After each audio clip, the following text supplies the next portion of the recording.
and why you think His Royal Majesty has deemed you worthy of this title for the entire Yoruba race. Mayegun, for every society, there must be something we call all hands must be on deck. True. Life itself is something that surely from time immemorial planned on a well-laid arrangement, where you have the headship, you have some hands that supported the headship to carry the day-to-day affair of the state, the nation, and that is the only way we can always get things done, because a tree does not make a forest. You do not expect where we have leadership, we don't have other hands that join hands to make sure everything about the society is well represented. And that is the only way we can keep our day-to-day life working. So on the issue of Mayegun, from different heads, we have those ones that will be the decider of a situation where we could not get ourselves heard very well. And you have other team that will be peace ambassador that will have to exercise all traces of what makes all of us live in peace and harmony that united us. We can't be united in a fight. We can only be united in a peaceful way, rather. So you have that. And then the second question to say, what makes me the chosen one?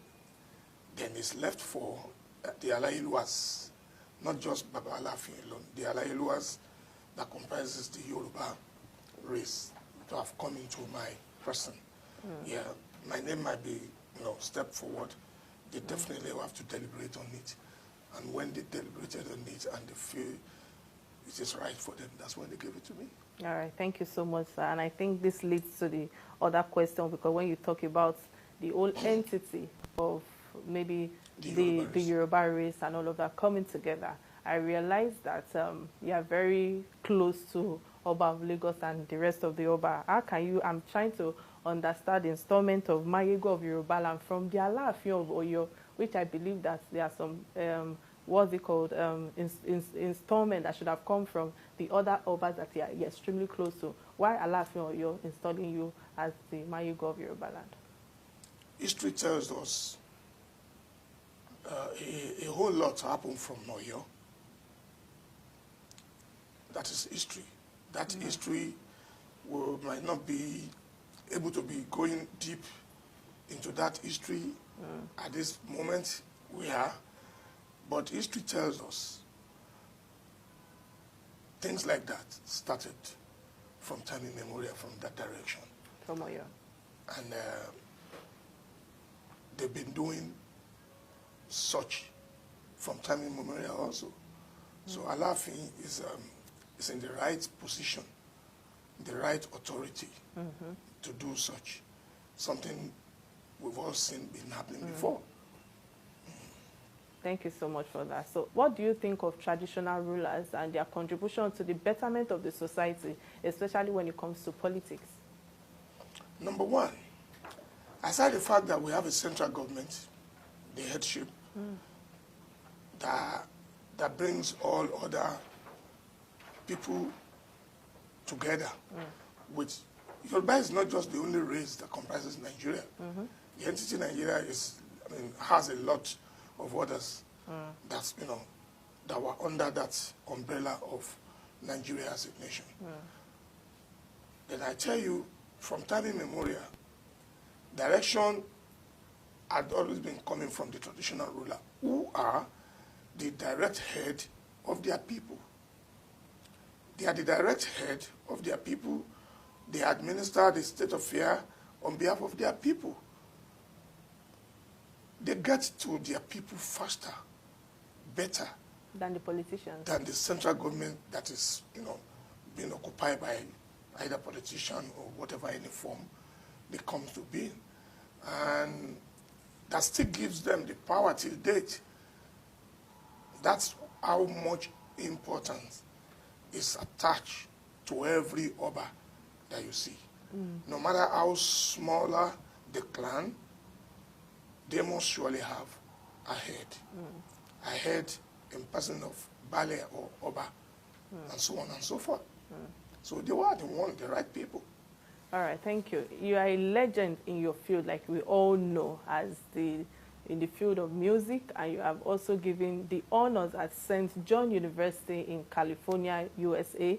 Is there any legacy or foundation that you've partaked in when it comes to the art of music, or what legacy do you want to put on ground when you retire? We're having two things here. Yes. We the honors. From the honor of Mayegun, and yes, then we switch to the retirement. The music. Yes. Well, because if it is music that you're talking about, I'm still very much agile, and I'm still doing what I'm doing We're best. known for, yes. And there's nothing retirement for now. Yeah. Because the office I occupy now does not say I shouldn't be working.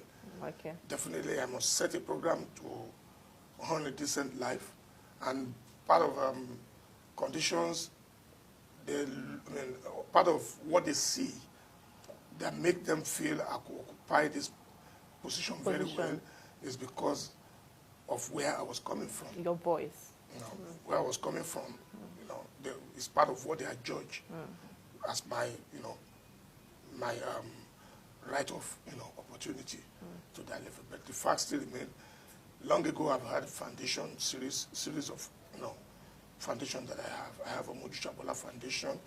I have K1, the Ultimate Foundation, the one that takes care of very many things in the area of entertainment, about talent hunt, discovery of younger ones, and so on and so forth.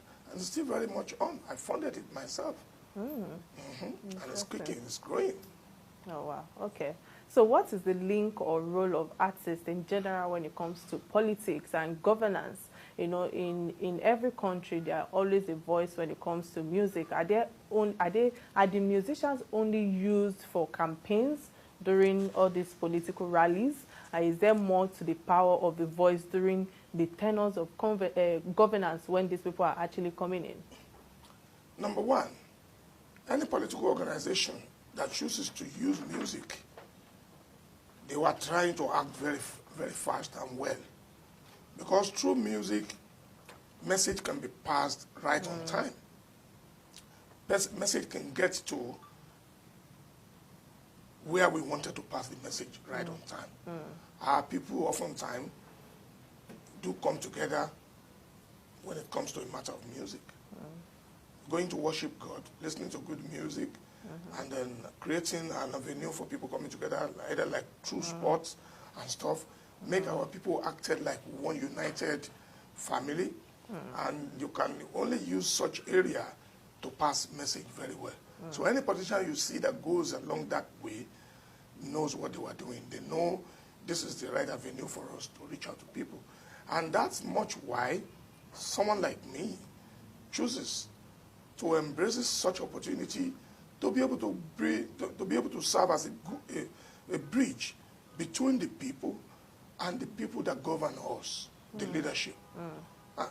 Because when you don't hear the government very well, when message is not getting to where it should, there tend to be problems.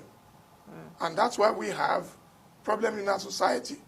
So like I said, any political group that chooses to embrace music, entertainment, sport, goes to house of worship to carry them along in passing message, then they surely have the feelings of their people at heart. So the ones who get the message done quickly. All right. Thank you so much for that feedback and that response. So there's a vast controversy on your name, Ayinde, and some say it was given to you by the legendary Sikiru Ayinde barrister, out of love or mentorship? And tell us a bit of your background and the clarification on this. Number one, there's nothing to clarify there. Ayinde is Oriki. And before you know it, you see over 1,000,001 will come out and tell you my Oriki is Ayinde. Another one could say my Oriki is Ishola. The other one could say my Oriki is Alabi. So everybody has their Oriki. Oriki is something that's so synonymous with the Yoruba people. They name themselves very well. Oriki Ayinde Ogo, Akanbi Okin, Ishola Okin, and so on and so forth. So I was born and named Wasiu Olasunkanmi. Oriki means Ayinde Adewale, because I'm from the lineage of the Oba, and so on and so forth. So that's my given name from birth. Okay. That's the name given to me by my parents. My mother, she's Abike. So if my mother is Abike and my father is Adisa, and I was named Ayinde, it's not barrister. But if barrister feels good, as at the time I was with him, serving him as a good boy to him, and he chooses to be referring to me as Ayinde, thanks to Almighty God, he sees what is good in about his name and my name to feel like, okay, he bears the same Oriki with me. And you must have been of good service to him. Oh, yes, I am. All I can boldly say that any day, anytime, anywhere, that either living or dead, when he was alive, I happen to be the most closest person to him. Okay. I serve him judiciously. All right. Thank you so much on that as well. And I know that, still talking about Ayinde Barrister, there were controversies making rounds as of last year regarding Sikiru Ayinde Barrister, his kinship and authorship of the Fuji music, which had many fans and non-fans going abrasive when it comes online. Are there any few words you want to put out there regarding this? Number one, I don't know how to be fueling issue that probably already gone back to rest very well. Okay. There is nothing controversial in the role of Sikiru Ayinde Barrister as far as genre of Fuji music is concerned. Nothing controversial about it. Is the headship, is the truly headship. What was transfixed into the whole issue to make it look like a controversy wasn't something that should be in the first instance. If I am offspring of Ayinde Barrister, there's no way I could come out openly to criticize something I am part of, something I am proudly to say I came out of. It's impossible. I can't come out to criticize my father, my mother, because I want to erase them. I can't erase them to create myself. It's impossible. Sure. You must have had somewhere you come from. So there's nothing like saying something different from what is already on ground. What is on ground is Ayinde Barrister, yes, is the everything about Fuji music. But what we were saying then, the merge together and presented to smear someone, is what we talk about Were and Ajisari. What I said then was, if Ajiwere Ajisari had been in existence before him, I have an album that I made while he was alive, where I stated this, and he listened, he heard it. He never see anything bad in what I said. I said, when the history was coming and it got to a point, the turning point of Ajiwere Ajisari to the present stage is him. I never take the credit away from him. I can never. This is a credit that's been graciously done by him that I can't deny, neither I can't attempt to erase what is already written, that is there. To talk of age, he's senior me age-wise. To talk of acceptance, I accept him I could turn around to make a creation. Then I said my father and my mother, they are not my biological parents. It's impossible. I never said that Ayinde Barrister wasn't the creator of Fuji music. You see, we can liken many names to ourselves. True. He is the success that turned Ajisari to Fuji. I never dispute that. So, I will never dispute so that. listening to you now, can you say that he paved way for you and other musicians? Because he paved way for everybody in the journey of Fuji. Okay. He paved way. It's there. It's something that is there. You can't be taken away from him. Neither me nor anybody could do that. And what do you have to say to that when you hear artists like that speak on that, saying that they were just the one that actually had to work themselves to wherever they are today, not that anybody actually paved the or opened door or gave them that platform for them to be able to use? If we have to be honest here, yeah, my case is different from the one you are citing as an example now. Yes. I probably wouldn't want to dive into that. Okay. You understand? I don't want to be misquoted. You can't discharge on something that you probably do not know the way of presentation of it. I don't want to talk about it. Yeah. But the one of my own case is here that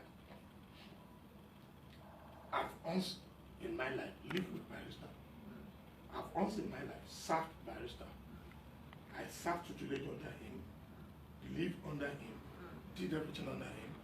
Probably say I'm the most closer person to him when he was alive. So that one is different in my case.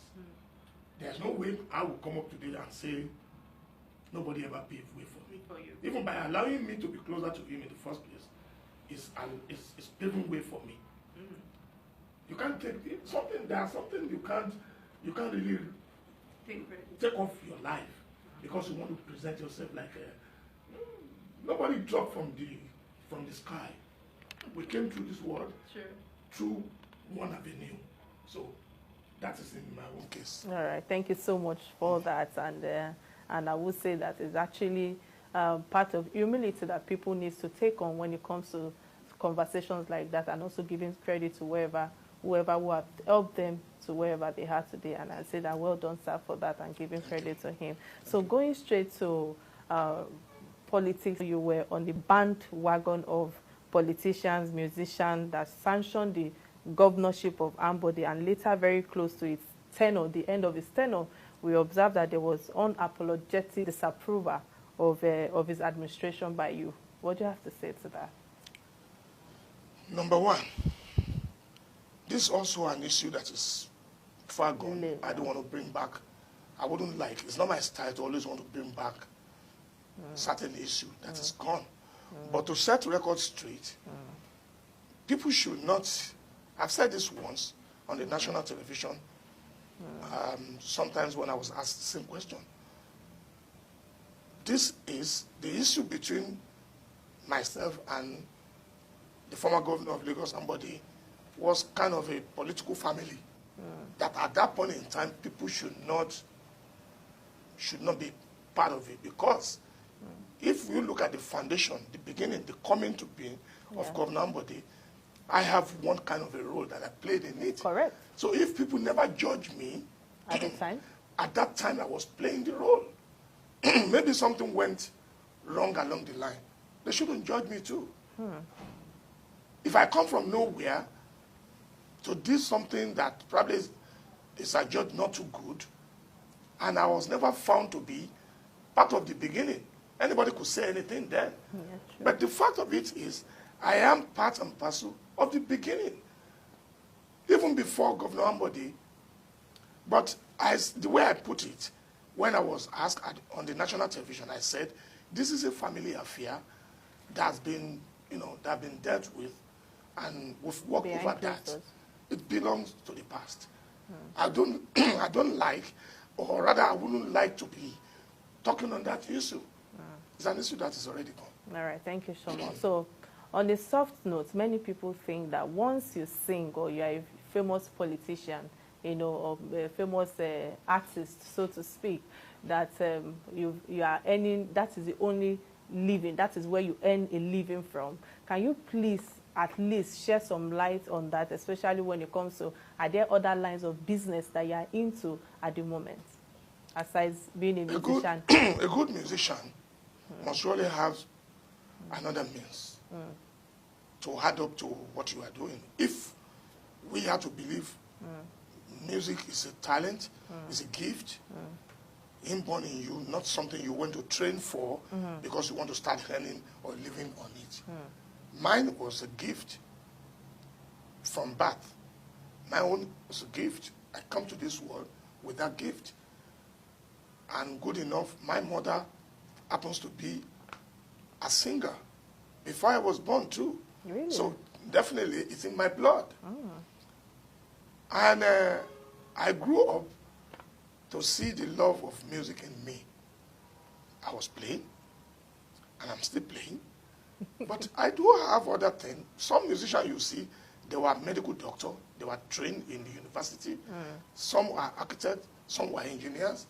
We do read history. We read about people. So I have another job that I've been doing. I'm a technical person by training. Okay. I'm a technical person. I'm an electrical technical person by training. I used to work on that one. I used to use that as a form of working and earning money from. At a later time, I invest heavily in it, establish a firm that does that. I bring a lot of people together, and they were doing that for me. But because of the growing that comes my way, Yeah, evolving. every day that I had concentration on music. So definitely I leave that for people running for me. I have other investment that I put up myself, that I established myself. I have other businesses. I'm into dredging. I'm into very many things. Interesting. Oh yes, Wow. I have an engineering company that does dredging and stuff. We were there.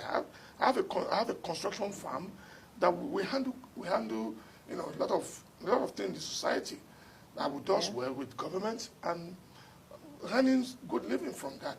So not just only music that I was that face or that I'm doing. That is a nice I have other things that I invest my money on. Okay. All right, let's come a little bit personal now to you. News has it that your son, Sultan Anifowoshe, allegedly had $2 million cyber crime in Chicago. Do you want to clear the air over this controversy? There's no controversy in anything about either my son or anybody's children. Okay. Everybody, the society, what we're facing in the society today says, will it be my only son or my only children that had problem? There are other children of people, well-to-do people in the society, not even well-to-do people, ordinary people in the society. This man you're talking about is a young man that is of age. Definitely, it's not under age. It's not under my control. It's on his own. He's a graduate of medical. He's a dental doctor. He's a dentist. And he has his life. He's living far away from me. Whatever he does, the sin of a child should not be brought on The father. the parents. The parents. If I did not, he's not the one that sent himself to school. I did. He's not the one that raised himself. I did. If I must have raised him very well up to the age that he committed that, whatever he does to himself, says I've led him on a good life, my own should not be cited just as the only one. This is society that we are. Everybody live to answer to whatever they were doing on their daily life. So I'm a good father because I have children that I sent to school. I have ones that I never for once go out of my lane that I created for them. If for a reason he does that, it's a young man. The man in question is over 27 years of age. So he's not a small boy. He's not underage.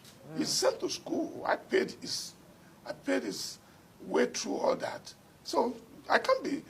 I'm not ashamed of the fact that I gave back to him. I won't come out and say no, it's not my son because he does one thing. To God Almighty be the glory. Everybody missteps in their life, and they got punished for it. And when they got punished, they are back into their normal life. They might have learned one lesson or the other from it. So I'm sure he might have learned that when the father was telling you, sit down there, if you do, it's of a lot of gain to you. And if they ask you to sit down and you don't sit down, it's your problem. But that should not be subject to anything, a pinch on me. I'm a good father. I don't see anything so special about that.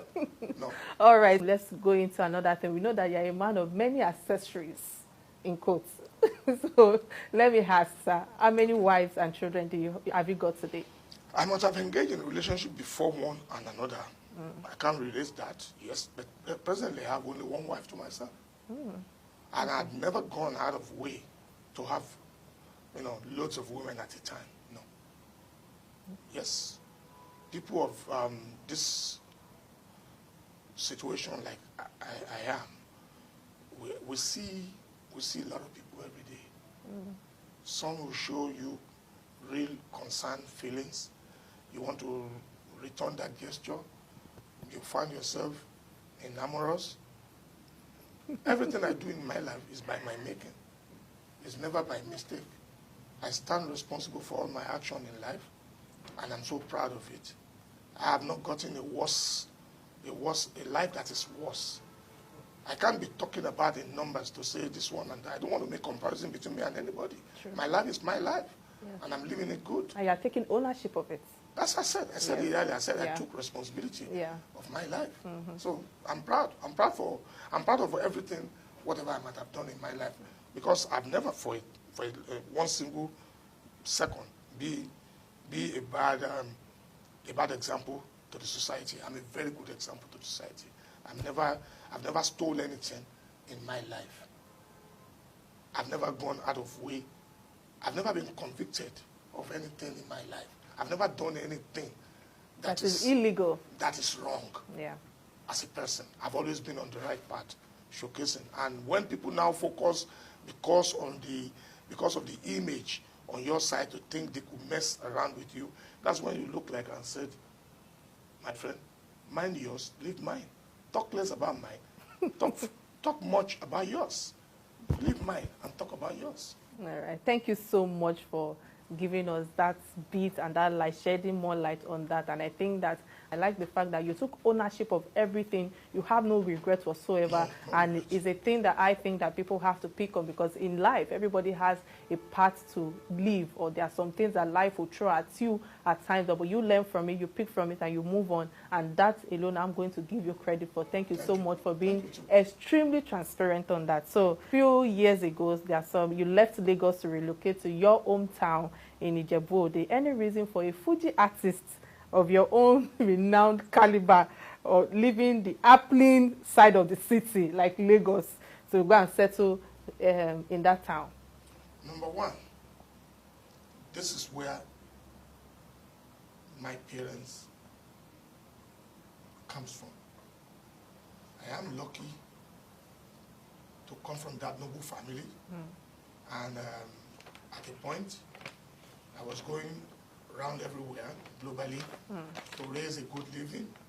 And the joy of it is, at the end of the day, I found a befitting abode for myself in my community where my parents gave back to me. So nothing wrong in going back home to fully rested among my people, my family. Nothing wrong. But another thing is, Ijebu-Ode to Lagos is not far. At a point, I found Lagos so crowded. Overpopulated. So crowded that I wanted to have a very quiet,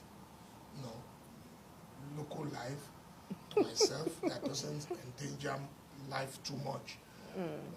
There are a lot of, because at a point, I had a situation that was translated to be of pollution. At a point, I had a surgery, and one of the reasons given was like I got myself exposed to a lot of pollution, and I now choose to go back to somewhere that is not all that overpopulated and just rest my head. That's another reason of going back there, and also that I have some other businesses around there. I have a farm. I've been involved in farming business for a very long time. That afforded me also to be closer to those other things that I'm doing out of Other music. businesses, right? So those are the things that contributed to my going back to Ijebu. My parents are noble from Ijebu. I'm from the royal family. And, I'm from the royal family, and I think it is right for me to just find myself back in the midst of my people. Thank you so much for this interview. It has been an expose with the very first Mayegun of Yoruba land and the Fuji legend of music. And I would use this opportunity to say that thank you very much, sir, for giving us the opportunity to be here today and being so transparent with all of the questions that we've asked you. Thank you so much, sir. Thank you, too. And Thanks so this is going to be a wrap on Real Talk with Kay off the hair, and we'll be back on another episode. Bye for now. Sent to good school. He attended the University of Chicago. So what are we talking about here? This is a son that was raised very well. He attended very good school in Nigeria. Caleb, no, no. He attended Caleb. All his nursery primary was done at Caleb. He did well before I moved him to the United States. So what are we talking about? You are the answer the issue. You're on the issue now. No, but there are so many issues that you won't tackle. Yeah. There are so many issues that you tackle there. Yeah, it's true. Number one. Issues, so many issues. It's true. Should I feel ashamed? He's my son. Of course not. I should know. I'm not going to talk about criminal that money. Criminal quantity now. Criminal quantity. Well, I think actually the way you answer the question actually gives back, is like taking it back to the society and saying that, can you point out, even if you as an individual don't have one or two issues yourself that you are dealing with, not to talk about our children, because regardless of however we train our children, especially when they're in the Western world, there are one or two things that they will pick along the line, there are one or two mistakes that they will pick along the line as well. So can you tell me that you are clean, or you are that clean that you cannot say that, okay, there are one or two challenges or errors that have been made by yourself and also your children, regardless of how much you when Mr. President happens to be when Mr. President happens to be a disciplinarian, this man is a disciplinarian to the core, the president of Nigeria. And guess what? His son one day got himself involved in an accident, riding an automobile. He's a young man. Should anybody put that on Mr. President? Would Mr. President shame his son down because he's a sitting president and not allow him to act like a young man? No, but so, the issues are. What's the issue? Is because, sorry to say this, you journalists, you make something out of this. You're a sellable product. No. So, listen, everybody is a sellable product because you come from nowhere to become somebody. To make a name for yourself. You understand? Yeah. I started from the scratch. This is me that have served as a packer boy under someone. This is me that have been going on the street when I was young. A bola boy. You know what they call bola boy? Of course. Bola boy were those ones that push cats. I've done bola boy. I've never in my life stole anything. I've paraded myself here and there, laboring, working seriously. And upon all, I find myself at the corridor of the university too. I get admission to the University of London to study law. I get on it, I concentrate on my music, I was making money. So it's a multiple credit on me that lost my father when I was 1 year, my first year in secondary school, 1970. And I still find myself at the top. I am a good example to society what a struggling person should be. I've done it so well in my life that I had it at the back of my mind and my credit. I never stole anything from anybody. So if I have all those opportunities, those chances,